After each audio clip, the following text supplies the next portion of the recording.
सालों में कई बार सरकारी भर्तियों के लिए एग्जाम देके आए हैं और जानकर उन्हें बड़ा दुख होता है कि कुछ महीने बाद वो पेपर लीक हो गया। यहाँ पर कितने युवा साथी हैं जिन्होंने पेपर दिया और पेपर लीक हो गया? सभी पंडाल में लोगों ने हाथ उठा रखे। साथियों, हकीकत तो ये है कि ये लोग आप लोगों के साथ सिर्फ सरकारी नौकरी देने के नाम पर मजाक और खिलवाड़ करते आए हैं। तभी साथियों, पिछले 10 सालों में आज यहाँ पर युवा 30% पढ़ा लिखा युवा बेरोजगार घूम रहा है।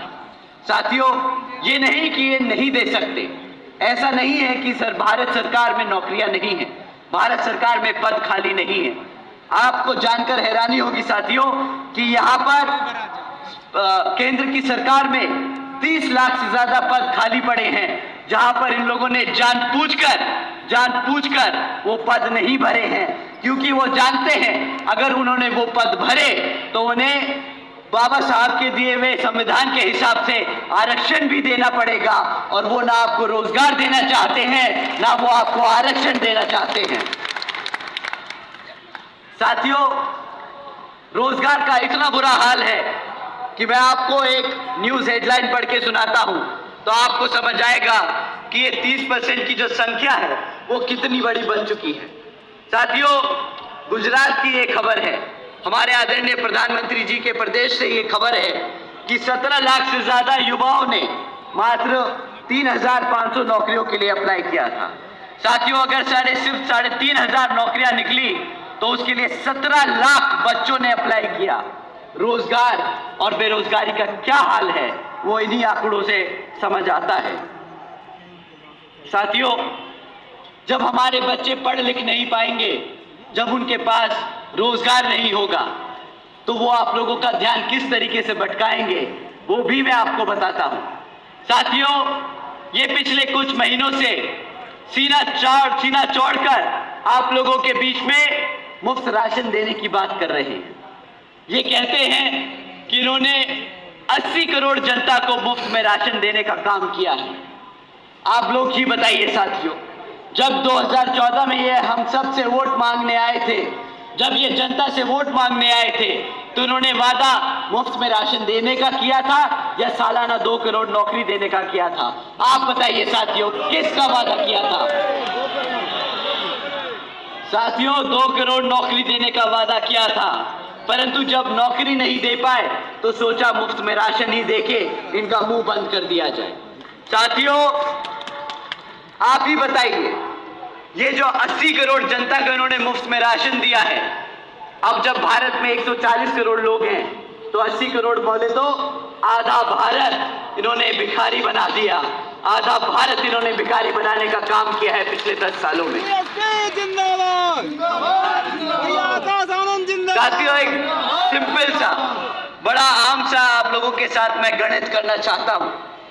ये 80 करोड़ जो राशन दे रहे हैं 80 करोड़ लोगों को, इसकी कीमत अब पता है आप लोगों को कि आपको क्या चुकानी पड़ रही है? आप जानते हैं कि 80 करोड़ जनता को जो मुफ्त राशन मिलता है, इसकी कीमत आप लोग क्या चुकाते हो? हमारी माएं जो यहाँ बैठी हैं, आप लोगों से मैं दरख्वास्त करूंगा कि ये आप जरा गुना भाग बड़ी ध्यान से सुनिएगा। साथियों, महीने में कितने का राशन आप लोगों को मुफ्त में मिलता होगा? बताइए। 5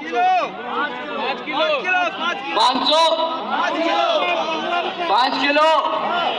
मैं कहता हूं ये बहुत साफ लोग हैं, ये लोग बहुत ईमानदार लोग हैं, तो आपको ईमानदारी से महीने का 500 से 1000 रुपए का राशन दे देते होंगे।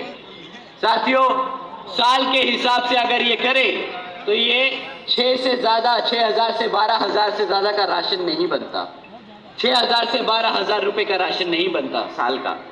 परंतु हमारी माँ जो जहाँ बैठी है, माँ आप जरा सुनिएगा कि अगर आपके लड़के की क्लास 4 की सरकारी नौकरी लगती तो वो महीने का कम से कम 20,000 रुपया तो कमाता ना। बता माँ, 20,000 रुपया तो कमाता ना।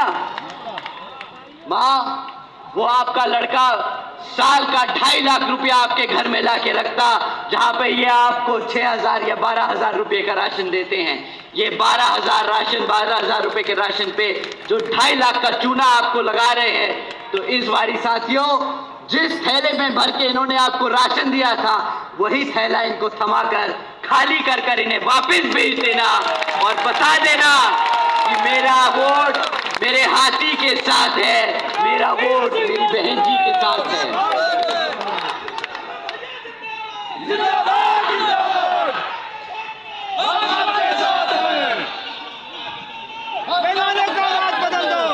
साथियों, इन लोगों ने महंगाई का भी बहुत बड़ा मुद्दा उठाया था 2014 में, परंतु जब आप इन लोगों की मीटिंगें और इनकी रैलियां और इनके भाषण सुनते हैं, तो ना इनको रोजगार याद आता है, ना इनको शिक्षा याद आती है, ना इनको अब महंगाई याद आ रही है।